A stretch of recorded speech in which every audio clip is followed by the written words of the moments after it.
because I have an engine behind me. So if I don't hear you, just wait for the engine to go down and I'll answer your question. Are you guys having a good time? Yes. Yeah. Me too. I've been doing this for a long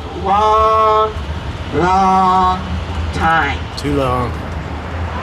No, not yesterday. Is it still fun? But you know, a long time. Many years, probably longer than any ranger. And I do like doing it. I did this before we had the Rangers do this.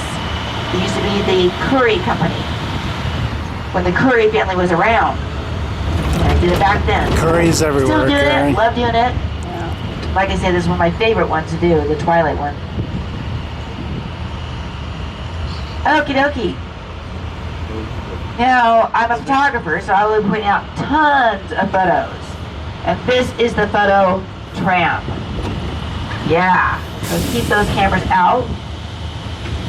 You never know what you're going to see. The Murphy's Law is as soon as you put your camera away, the bear pops up. Yeah. Just how it is. Over here on your right, you have Camp 4. Now, Camp 4 is not that great to photograph, but I do have to admit, it's a fun place to stay. All the people that stay here, not all of them, a good majority are climbers. And these climbers, they come from all around the world. This is the mega capital of the climbing world here. Either here, Europe, Switzerland, Germany. But this is one of the biggest areas in the history of the world if you like climbing. Way in the back there, that's where the search team lives. They used to be STAR team, search and rescue. We hope you never have to use them. But they're here to service you if you need to use them. Usually they service people that go off trail. Oh well, there they are. Hey guys! I see them almost every morning. I go and get my coffee at the little cafeteria there. And we chat about the local and the most recent rescues. It's always fun. Some are really good. Yeah. No, it wasn't scary enough. Okay, look right here and you'll see that we have Sentinel Rock. Did you guys know that Sentinel Rock is the geographic center of the valley? Now you know. So when you're looking at this rock, you're looking at the dead center of the valley. And it's beautiful right now. It's very nice. The meadow that you're going to see is the lighting meadow. And this is also one of my favorite meadows as well. Look at the light right now on this meadow. It's a German name, lighting. If you want to climb up that rock, you can. Or if you want to hike up it, you can too. And there is a trail that goes up there. It's called the 4-mile trail. You guys probably know about the math of the government, right? We've been trying to do a budget for a long time. You guys know about that, right? No. We're still working on the budget. Let me tell you a secret. The 4-mile trail is not 4 miles. Do you want to know how many miles it is? This might give you an idea why we can't do our budget. Okay, it's 9 miles. 9! Okay, so now you kind of know why we can't do the budget. Because we can't even get the 4-mile trail right. It's only a hiking trail. Just to give you an idea of where we stand. Oh my goodness me. Holy moly. I tell ya. Well, you never know what's going to happen in Yosemite. Doing a 4-mile trail that turns to be 9 miles. Driving down the road, all of a sudden the rocks start bolting out of the walls. It's exciting around here. This is amazing. That's why I had my first year. I mean, seriously, the rocks were bolting out of the walls. Just it's like soccer. I mean, I couldn't believe it, but they weren't little like soccer. We're talking tons of rocks. Million tons of rocks coming down here on this road. You didn't want to be on the road.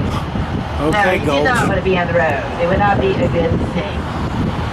Rock sides are kind of funny. You don't know when they're going to happen. They just happen when they happen. We have them in April. We have them in May. We have them in June. Yes, we've had them on June 12th. And the last big rock slide we had was around this time of day. Yes, the one that was monstrous. Yes, it wasn't here. It was on the Mist Trail. 1996. A little after 5:45, 6 in the afternoon. Several tons of rock came bolting off of Glacier Point, and it was so powerful that all the trees we see here snapped over like toothpicks. Dust was all over from the rock slide, from the, granite coming down. It was a wild wind. The good thing is, since it decided to happen later in the afternoon, really no one got hurt except for one person. That is a blessing. So if it would have happened at 2 o'clock in the afternoon, it would have been an enchilada. So at least the rock slides decided to come at good times. That one came in the middle of the night. Now the native people saw a lot of rock slides. They saw them all the time. They saw so many rock slides they had a special name for them. They called them weyak. If you saw a weyak, that means you saw a rock slide. That was really fun. They had names for everything. Rock slides they called weyak. The valley they called awani. Awani meant the deep grassy valley. And their tribal leader, his name was Tenaya. In fact, we named a lake after him. He came first. Sorry, clarify that. He had 3 sons. This guy. His 3 sons lived here and helped him. And we have 3 little rocks over here. We call them 3 brothers, named after Tenaya's 3 sons. As we get an angle, you'll see the little rocks. Now, we call them the 3 brothers. People did not call them that. You guys want to know what they called them? No. They called that pile of rock Kompopaisi. It's really fun to say. Want to say on the count of 3? Kompopaisi. Kompopaisi. You guys know what you're saying? Should have turned the audio They're on, saying I 3 guess. tubs get ready to leap off in the middle of nowhere. Yes, and that's what they look like. If you look at them at a certain angle, they really do look like 3 little froggies getting ready to leap off. Right about here is what they look like. So that's what they call those. The valley here, of course, what they call Awani, and they refer to themselves as the Awanichis, or the Miwok, the people.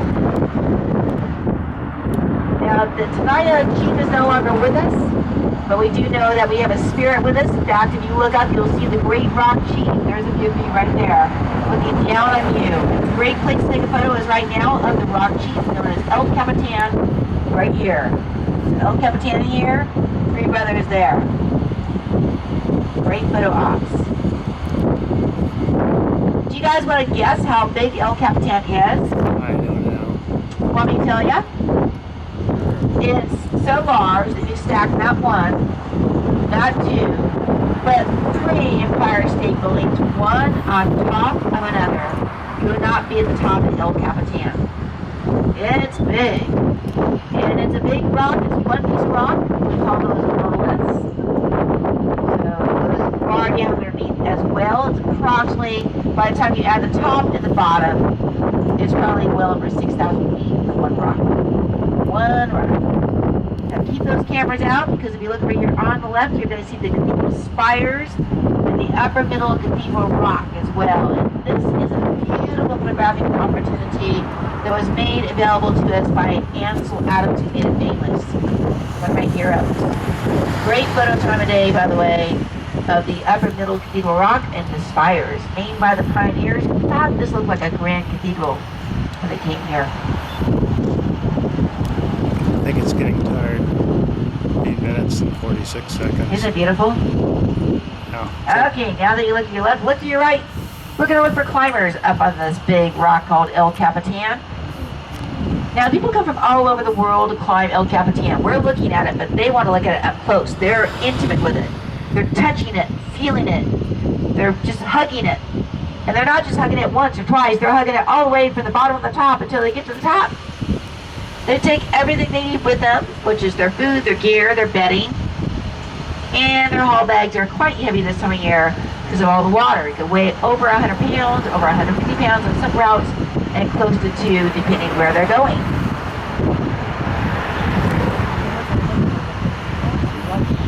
Was that? Yeah. Okay, so if you look for this yellow thing, it looks like a yellow banana. Those are climbers. We have some climbers right here in the east end. We call that route the Zodiac, right there. So we have some people in the Zodiac area. We have, you guys see them there? Very good.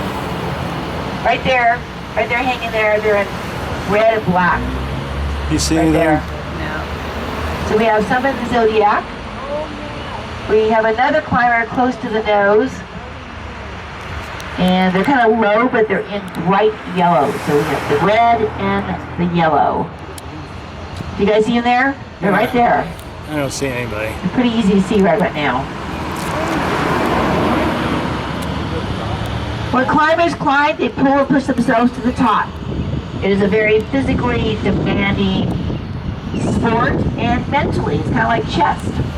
How do you like to play mental games? And this is a good one. If you like that kind of stuff, this is perfect then. You have to really concentrate, know what you're doing. You don't want to mess up. You only do it one time. Yeah. So yeah, that would be the one and only time you would mess up. So you really have to make sure you're controlling the situation and concentrating.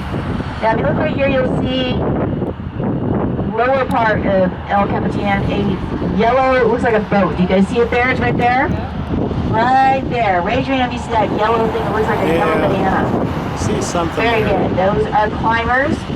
And what you're looking at happens to be their haul bag and the porta cot. The porta cot is a cot they'll be sleeping on the night that they hooked into the wall. That's their hotel. That's where they're staying tonight. It's free, by the way. They earn it, though. Good news. First time El Capitan was climbed was in the 50s. It was climbed by a guy called Warren Harding. Warren's one of those guys that if somebody tells him he can't do it, he's going to do it. So they told him he couldn't do El Capitan. It was impossible to be climbed, so Warren proved everybody wrong by climbing it and finishing his climb in November. Anything you see here could be climbed. Spires, Middle Cathedral, Acorn, anything. But the big daddy, of course, that everyone wants to climb happens to be is El Capitan.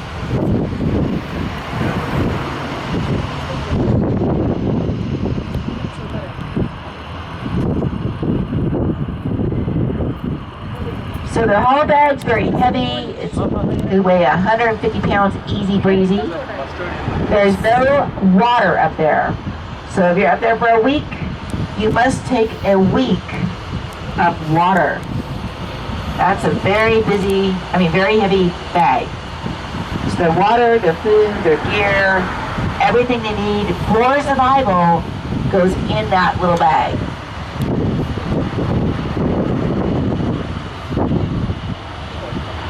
A lot of people will drink 2 and 3 gallons a day. I drink barely a gallon myself. But everybody's different. But if you drink 2 or 3 gallons a day, then you need to take probably Battery's going 4 down. gallons in case you spill some or lose it a day. That's a lot of water. And then multiply that by 5 if you're there for 5, or 7 if you're there for 7 days, and figure out how heavy your bag would be.